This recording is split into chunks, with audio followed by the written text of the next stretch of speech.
Welcome back, everyone. Okay, let's get situated. We all know the drill by now. Hello, welcome to a Struggling Christians podcast. My name is Blake. I'm going to be your host. This is the podcast where I sit here and tell you embarrassing things about me that I don't want to say.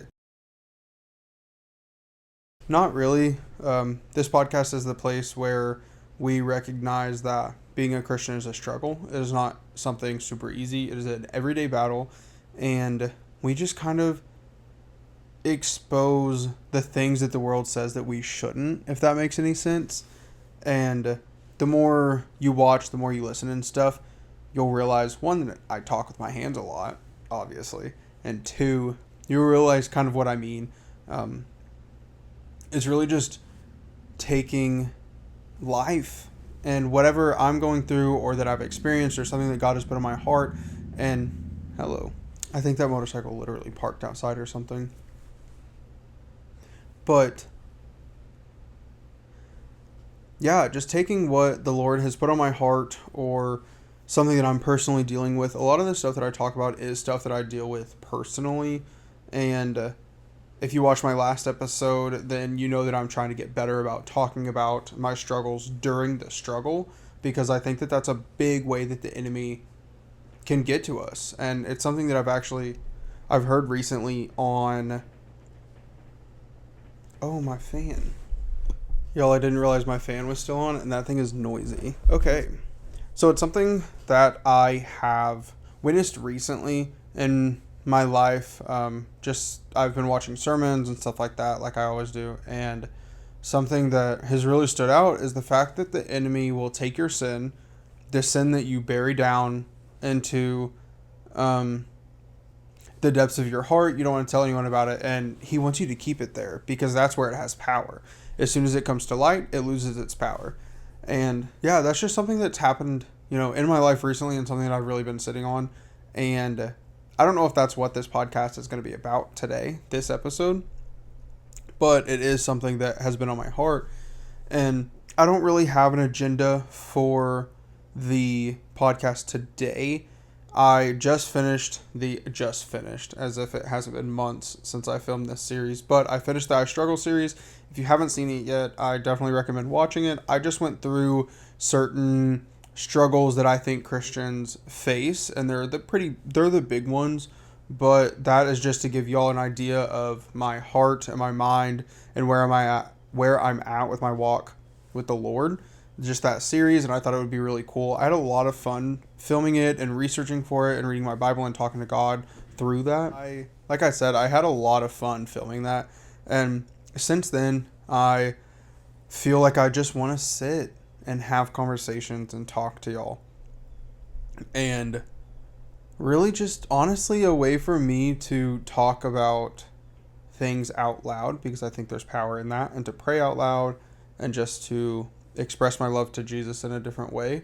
And this is what I'm doing. So yeah, that is what we're going to do today. And I will let y'all know that there may be some trigger warnings on this episode. I don't really have an intention of where it's going to go, but the Lord has been putting a lot of really, really heavy stuff on my heart, and the enemy has too. I have been dealing with a lot of anxiety and depression and everything that comes along with those things, and old sins have been just creeping in. Shame, doubt, all of these things have really just been prevalent in my life, which is really weird because also Jesus has been just on my heart and on my mind so heavy lately, and I have been running to him. And a common misconception, or like something that I think the world and sometimes people can perceive other people's lives as easy and as, oh, they're running towards God. Like they have all these God-sized things happening in their life and they seem so happy. And even I, as a content consumer of other like Christian content creators, I think that. And in reality, it's like, no, they're probably being attacked double. And because they have the following that they have, and because they have that many eyes on them, I mean, they're not posting what's actually happening. And I know from personal experience, anytime that you're doing God's work, the enemy is right there. The enemy is going to hit you just as hard, and doubt is, and shame, and all of this stuff.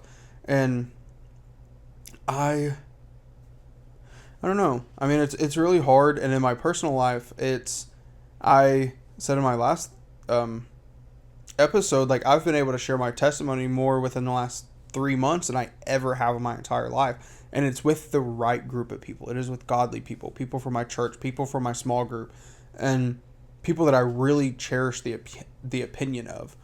And those are amazing things. But with that, you have to share your testimony. You have to talk about what you went through. You have to talk about who you were, what you did, and you have to put yourself in that mindset a little bit. And whenever you do that, you start thinking, oh, I used to do that, and I used to do that. And at first it starts out, I can't believe I used to do that. Like, I can't even see that person anymore. And then the enemy gets at you and starts eating and starts picking. And it's like, yeah, but you remember this?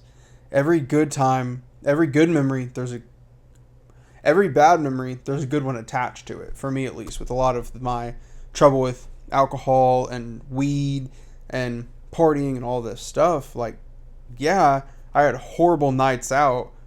And by the way, I'm not glorifying any of this sin. I'm just talking about it freely. Yeah, I think a lot of people are like, don't glorify the sin. But it's like, hey, I'm going to talk about it because this is the life that I lived. And to be honest, here we go. I loved it in the moment. I loved it in the moment. Hear that right. And I need a drink for this one. Sparkling water, by the way.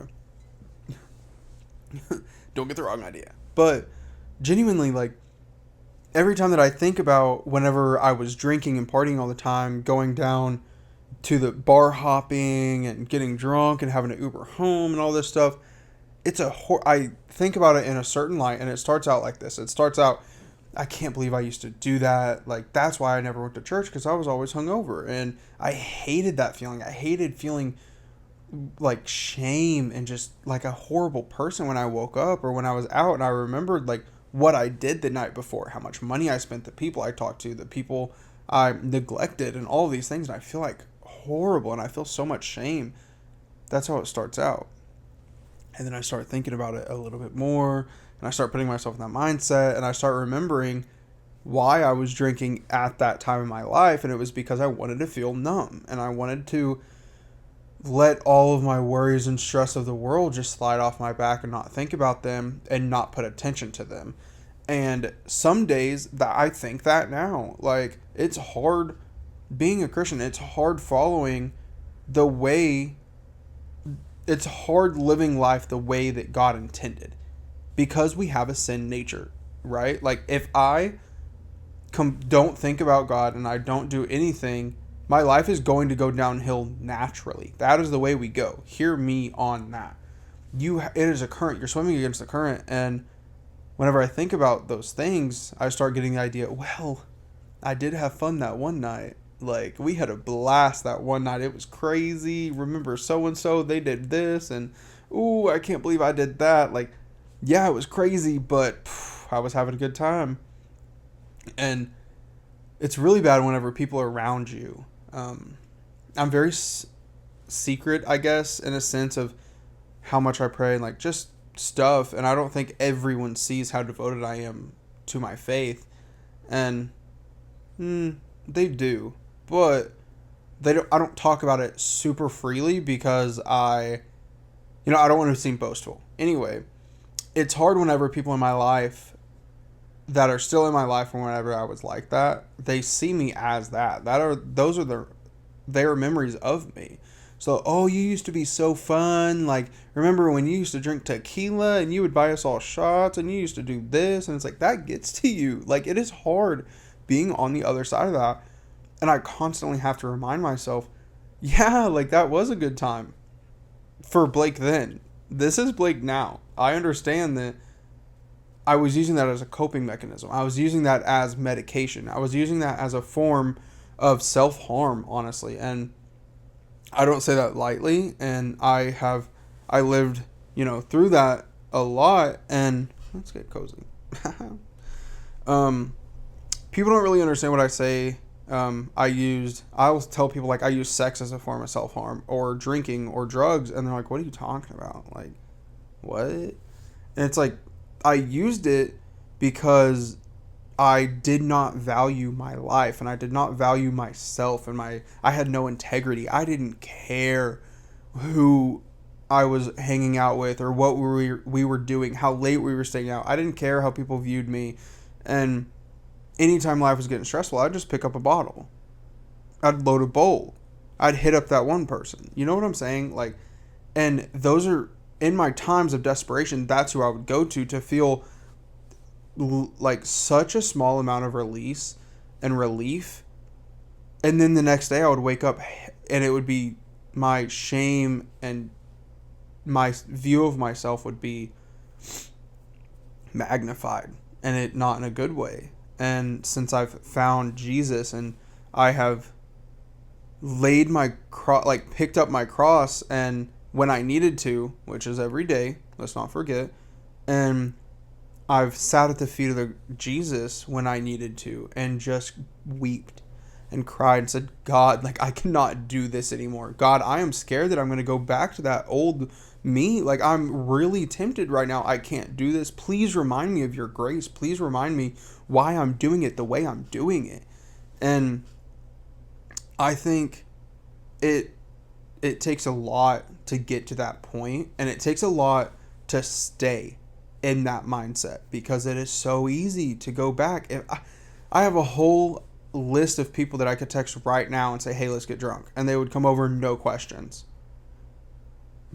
But I hate to say that those people also aren't going to come over and say, how are you doing? How's your relationship with God? Have you been praying? Like, what has God been doing in your life? They're going to come over and start gossiping. They're going to come over and they're going to say, hey, I brought the tequila. Let's go. Let's party. So-and-so's coming over. They're bringing the weed. I mean, it's a give and take. And like I said, I'm not glorifying the sin. I'm just talking about it because that is my experience in life. That is who I used to be.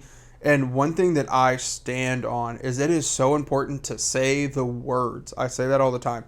Church doesn't say the words enough. And I get it. We want to focus on God, and we want to focus on what he can do. But you really can't figure out what God can do until you uncover those sins that you are so scared of people finding out about.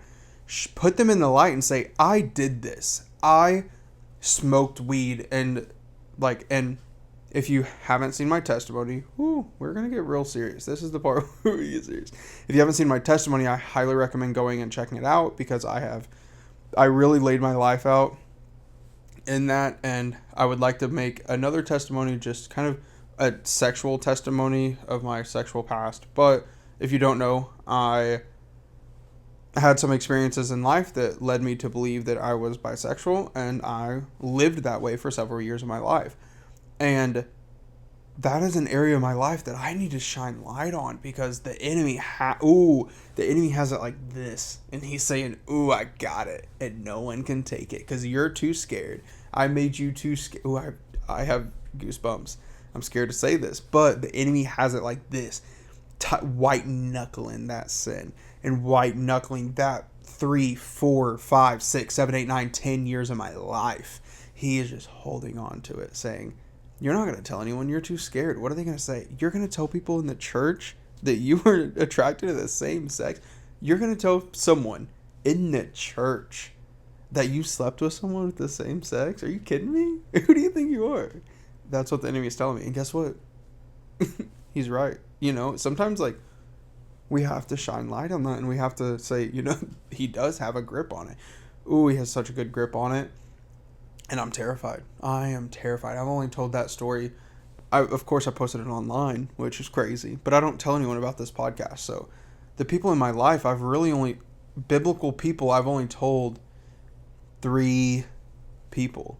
And after coming to Christ and really giving my life to him and devoting my life to Christ in the way that he has me living. And he's changed my heart so much. And if you don't think so, like, you know, I don't know what to tell you, because it's completely different.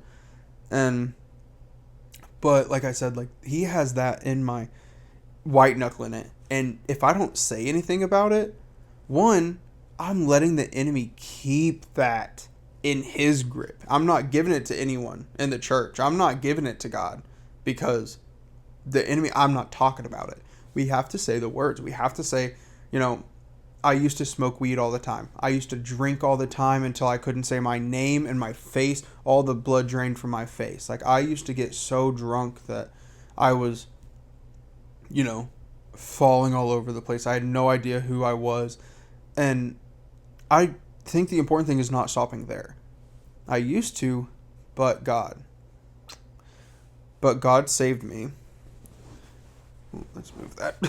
But God saved me. And God has he has proven to me his love, and the community that I am surrounded with has just proven to me time and time again, like, okay, cool, that's who you were. I see who you are. I see who God made you to be. And a prayer that I have is truly, like, I don't pay attention to what people view me as, but I pray that people see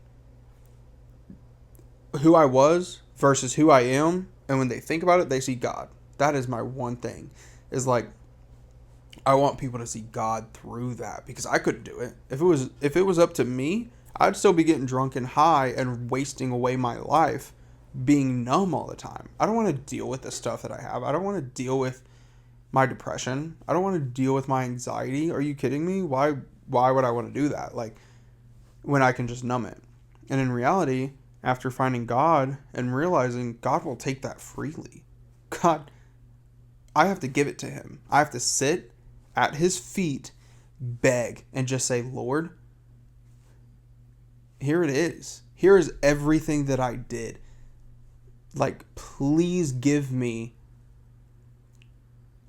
grace and give me love. That is something so powerful. Like, whenever I came to know God and I was really wrestling with this shame and this doubtfulness, I just came to God and said, I'm sorry that I did all of this, but I just want love. I pray that you just show me your love, Lord, because it's what I'm lacking most, and it's what no one in my life right now is giving me. Like, and I'm saying my life right now as in, I'm saying my life right now as in after I came to Christ, or I'm saying as in before I came to Christ and I was getting drunk all the time. My friends didn't give me love. They gave me another shot, and that is not love.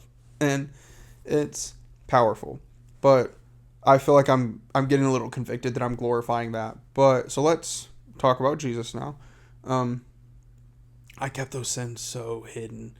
Ooh, they were hidden. And I haven't told a whole lot of people yet. Like I said, 3, maybe 4 people in my close Christian circle, but I want to make it a point to talk about it. And I have said a long time ago that Jesus is going to use my past, especially emphasis on my sexual past. He's going to use that for other people so that they can come to the kingdom. But there is absolutely no way that anyone can be saved. Oh my gosh, why is this yellow? I think my screensaver came on my laptop and I thought it shut off. There is absolutely no way. Well, Jesus can make a way, but there's no way that someone is going to be changed from my past if they don't hear it. There's no way that someone struggling with the same things that I struggled with is going to feel like they can express what they went through and who they were and the battles that they have if people don't talk about it. And the people that need to talk about it most is the church. Something that I've said a lot recently is, if the world is talking about it, the church needs to be talking about it, right? If the world is glorifying sex in their way, then the church needs to be glorifying sex in the way that it's supposed to be glorified, the way that the Bible glorifies it, a form of worship, and something meant, within marriage. And if the world is talking about, I don't know, healing and crystals that can heal you and rubbing your feet in the grass or whatever it is. The church needs to be talking about how you can get real healing. And that is something that I stand on. And good, bad, or ugly, it doesn't matter. If the world's talking about it, the church needs to be talking about it. Because imagine, like, the people that, like high schoolers, they go to church once a week, most of the times, maybe twice. But they go to school 5 days a week. Like, they're going to be, think about, like, I mean, if you just add up the numbers, they go to church twice a week. Let's say that they have really good services, and that night, that's what they're going to be thinking about. They're going to be praying over the message and praying for God and reading their Bible and stuff for those 2 nights. They're going to school 5 nights a week. Those 5 nights, they're going to be thinking about what happened at school. They're going to be thinking about that fight. They're going to be thinking about those pictures that went around. They're going to be thinking about what that one person was doing in that party that they heard about. And that's just something that we need to be doing. Same thing with college students. Like, I think college students, there's a huge emphasis on, because, you know, they may be going to school the 5 days. I don't know. I didn't go to college, but I don't know how it works. I don't know. Is it 5 or 7 days? I don't know. I'm sure it depends. It doesn't matter. The same thing applies. That's funny.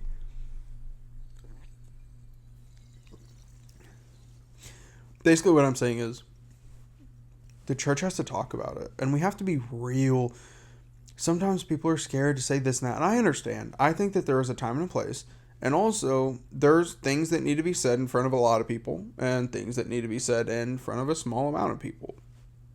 But at the end of the day, they need to be said. Jesus already knows. Jesus knows your heart. You know what I'm saying? Like, so many people are scared to confess their sins to God. They, like, sit there. And I was the same way. I'm not saying it's bad or anything. I'm just saying it's a mindset. It's a mind shift that will happen. But people are scared. They're sitting there, God, I can't talk about what I watched last night, or I can't say my prayers before bed because I just finished doing that. I mean, I've been there. Raise your hand. You know what I'm saying? I've been there. And then I realized, plot twist, God knew. God knows. God saw. Like, he's checking your heart right now. He's not checking your words. Sometimes I'm praying and I'm like, you know what, God? I don't know. You already know. You see my heart.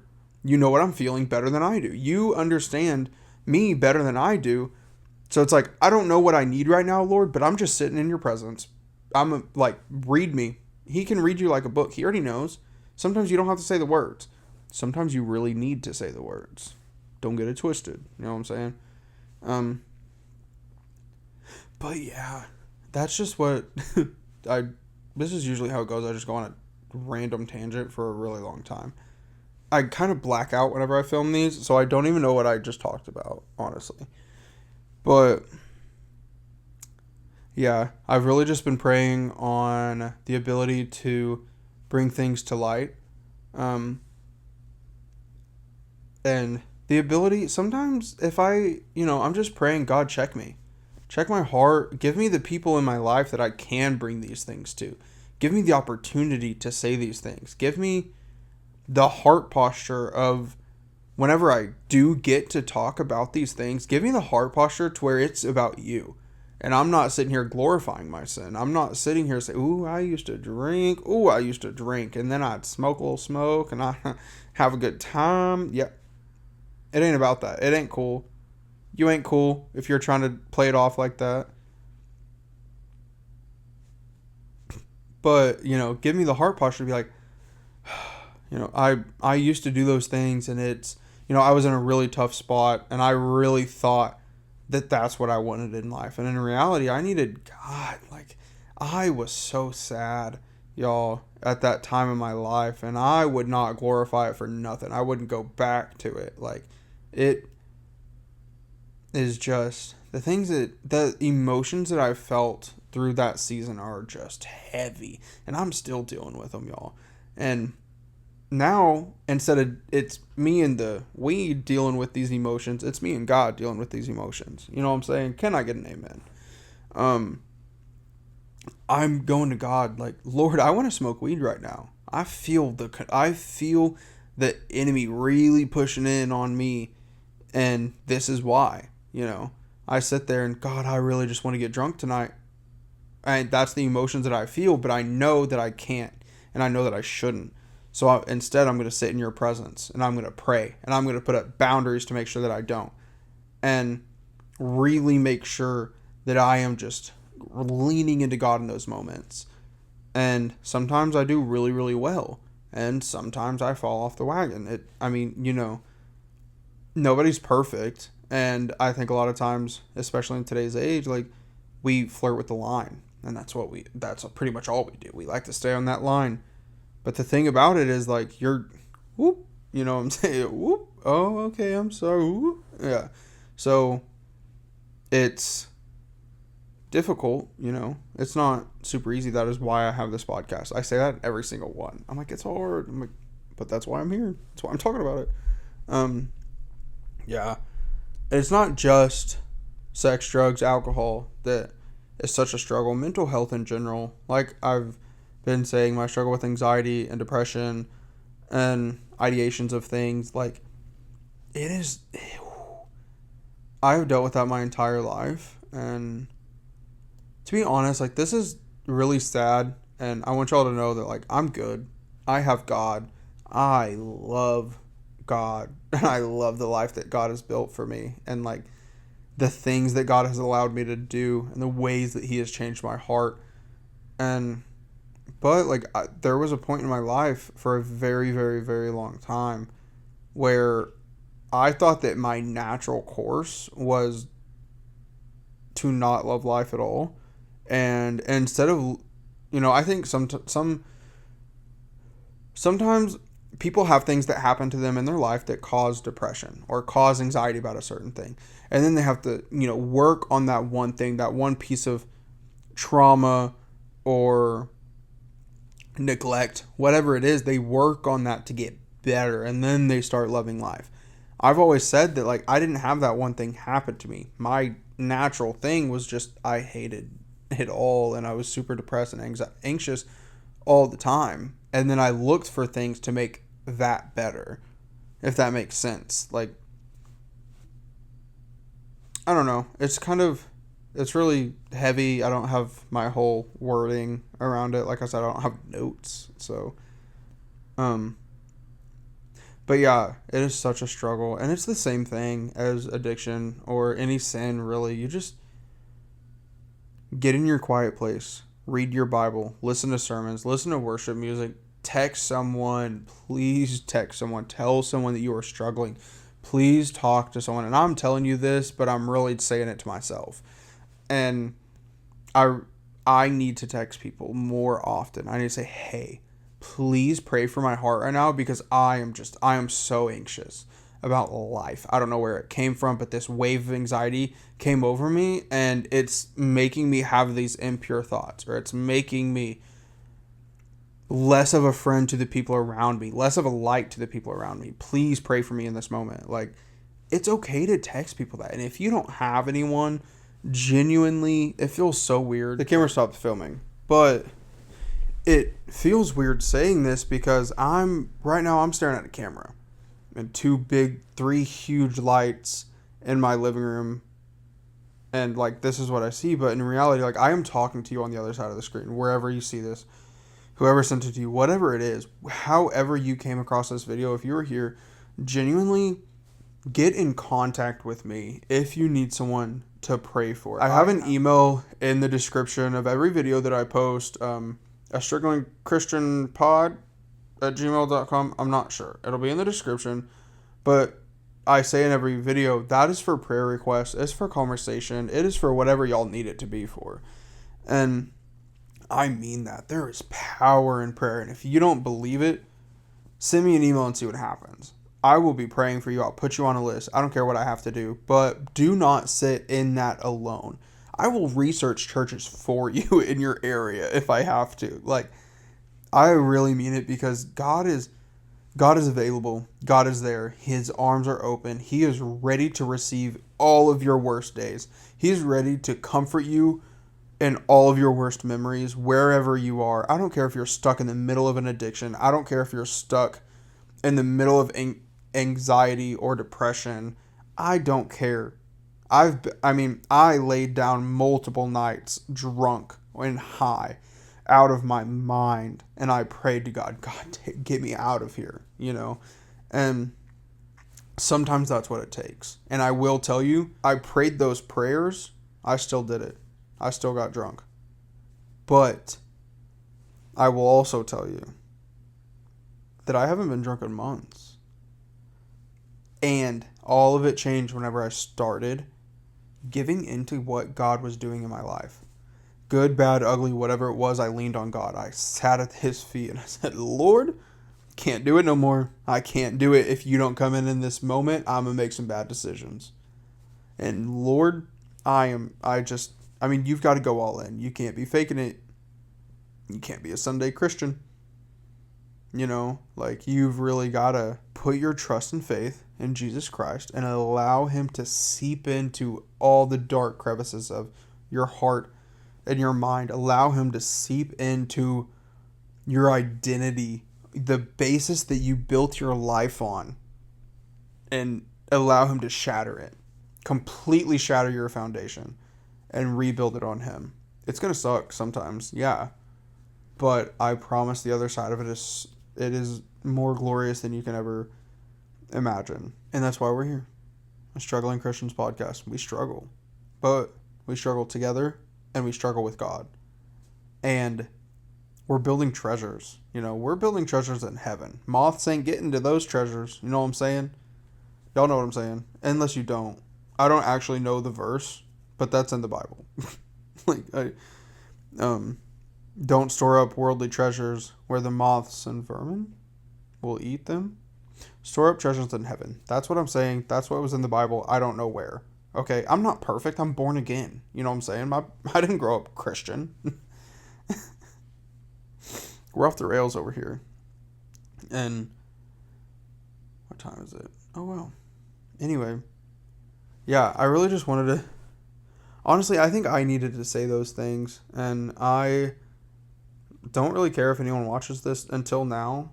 Because this is, for me. But if you are here, hey, what's up?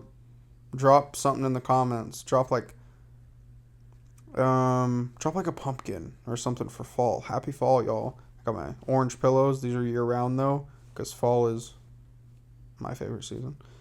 But yeah, I love doing these, y'all. I love sitting here, getting my lights up, and I love watching them back. If I do, sometimes I just watch it enough to edit it and then post it. My last one, I didn't even go through edits a second time, and I apologize for that. But guess what? I'm not perfect. I'm not trying to sit here and make it all professional and this and that and whatever. But genuinely, I loved having this conversation. I really needed to talk about these things. I really needed to get them off my heart, y'all. And something else I want to say, for the sake of saying it, and I haven't told anyone. Oh, I haven't told anyone yet. Me and God in this camera. And I could cut it out, but I don't know. I know we're getting pretty long, but I really want to talk about this because I want footage of it for the future. I have been praying about ministry for a long time now, and it is a huge calling. So whenever I first started going to church, I had this sense of I didn't know it was ministry then, but I just loved the idea of getting on stage and sharing my story or talking about God. And what I really, really loved was the idea of working in a church or working in a faith-based business where my whole life was surrounded by God in a way, you're at work for 40 plus hours a week. I want to spend those 40 plus hours on godly things, and you can minister at work. You're supposed to, wherever you are, you can be a minister. But for me personally, I was like, I'm just on fire, and I wish I was surrounded. I want to be able to talk about God all the time, no matter what, without the fear of HR getting involved, without the fear of this and that. So I started thinking about, jobs in churches, jobs with nonprofits, stuff like that. Kind of died out for a little bit. And recently, over the last couple months, actually, I posted that video coming back from the retreat. At the retreat, we had a breakout session, and I went to the one for ministry. It was at that moment I was like, oh, I'm really praying about it. I don't know. I was scared. I've been scared. I've been very hesitant to pray. And recently, within the last couple weeks, month or so, I have just really had a pressure on my heart. I don't know what for. I don't know why. But I've just been praying about ministry, and I've been thinking about it a lot. Like, that's one of my go to bed thoughts. I don't know if y'all have those where your head hits the pillow and to go to bed you dream up an imagination. One of mine is like preaching. I think that it might sound silly, but genuinely one of mine is I'll sit there and imagine preaching and getting up on stage and saying, hey, like for a long time it was my testimony. And it started out of a thought of, Lord, I don't know if I'm supposed to share my testimony, but I want to be prepared for when I am. So due to my anxiety, I will picture myself in certain situations so that if they ever happen, I'm not scared and I know how to control my emotions in that moment. It's a thing that I do. It doesn't matter. But is that normal? I don't know if people do that, but I do. I'll just do that. I'll picture myself getting up there and saying, hey, sorry, y'all. The battery died, which I knew was going to happen. I didn't prepare. Actually, I did. It was full when I started filming. I just like to yap. Anyway, one of my go-to-bed thoughts is ministry. And it's been like that for a long time. Didn't think anything of it. I was like, it's just cool, whatever. And recently, I've just been watching a lot of podcasts on it. And I'm not seeking it out most of the time. It's genuinely, let me watch this podcast. Or this sermon of this preacher that I normally listen to, stuff like that. And then they're talking about your calling or being a minister and all of this stuff. It started stirring up and I was like, oh, I've noticed that this is happening a lot. And then I was at a church service and they were anointing people with oil and I didn't go up there. I don't know if I said this. No, I said it in TikTok, but I didn't go up there. And it was for healing. They were anointing people with oil for healing and praying and all this stuff. And they had pastors. Like a cow pasture. They had pastors lined up at the top by the altar. And they were saying, go up to this pastor, give them a brief description, and they're going to anoint you with oil and pray with you. And I was praying with my hands open, just praying to God, like, for all of these people, praying over these people because I didn't go up there. And I was like, I'm going to help in praying. I was like, saying my prayers. And I look up and I was just watching these people and I started noticing, the pastors. And I was like, wow. Imagine if I was that person. And I don't get me wrong. I am not saying that as in, ooh, I'm that person that can help them. I'm that person. No. I'm saying imagine if I can pray with someone in that moment and just pray with them and experience that moment of God working and talking to God with them. That's like what I really wanted to focus on, was that thought of like, imagine if you could pray with people for your job. Are you kidding me? And I started crying. I started crying. And then I started laughing because it was just joy.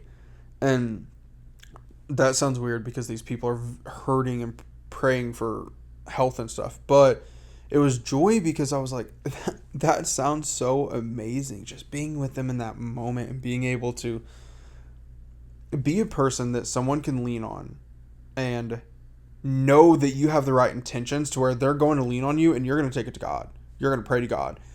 And anytime that night that I started laughing because I was like, God, is this it? Is this you telling me that I should go into ministry? Like, is this you telling me that I should do something along these lines? Maybe not vocationally, like, I don't know what.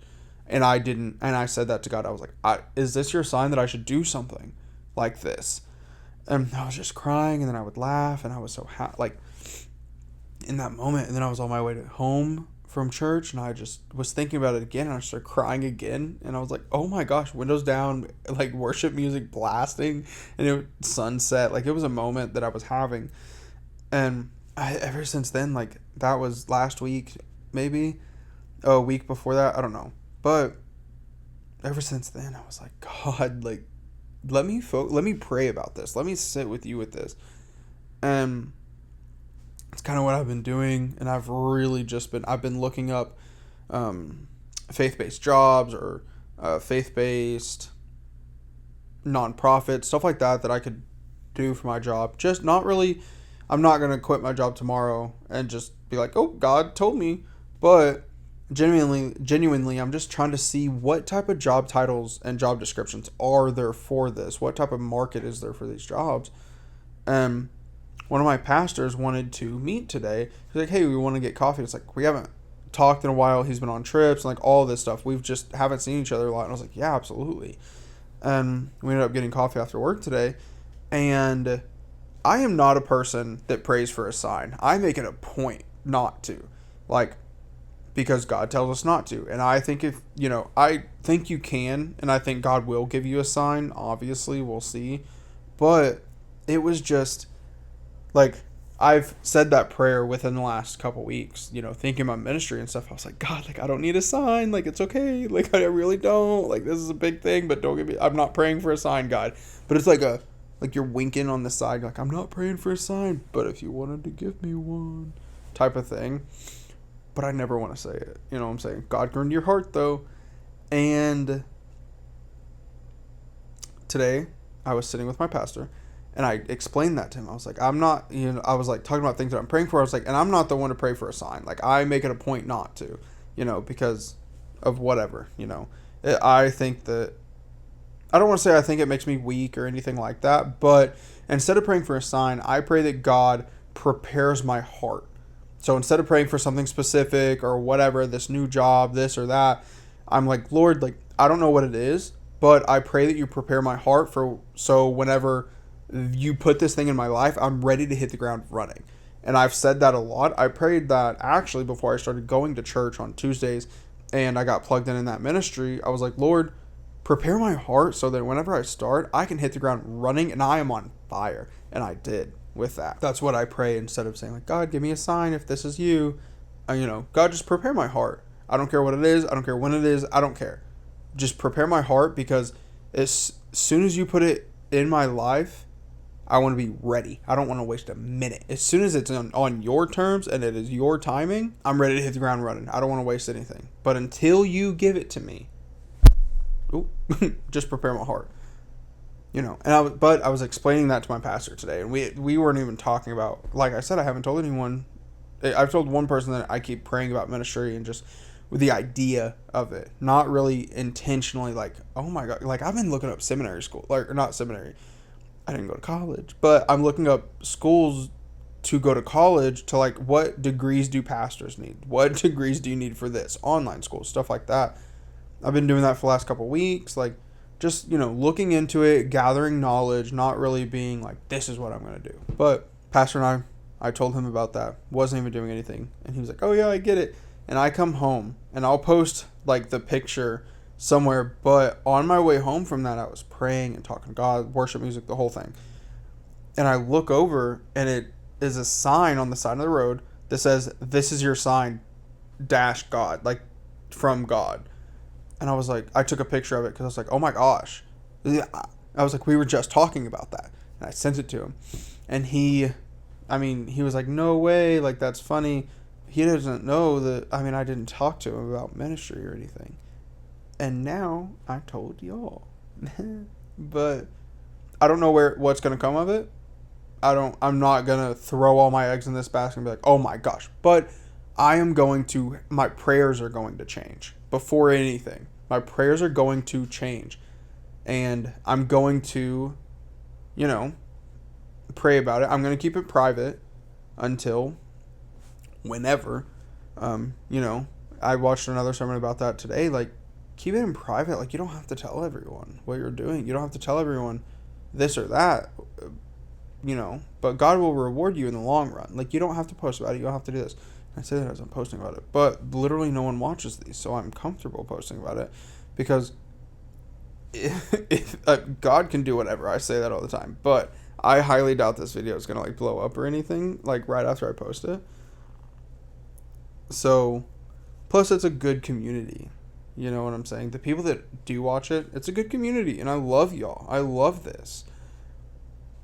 So yeah, I don't really know. I'm gonna pray that God prepares my heart. I really just wanted to tell that story so that I have it, and if God blesses me, if God blesses me enough to go somewhere in ministry and to do something with ministry, even if it's never public and I never talk about it again, but God continues to do it in my heart and in my life, that's enough. I want this to look back on and say, wow, God. It was God. Jesus. Anyway, it sounded like I was using that like I was calling on God, saying like this is God.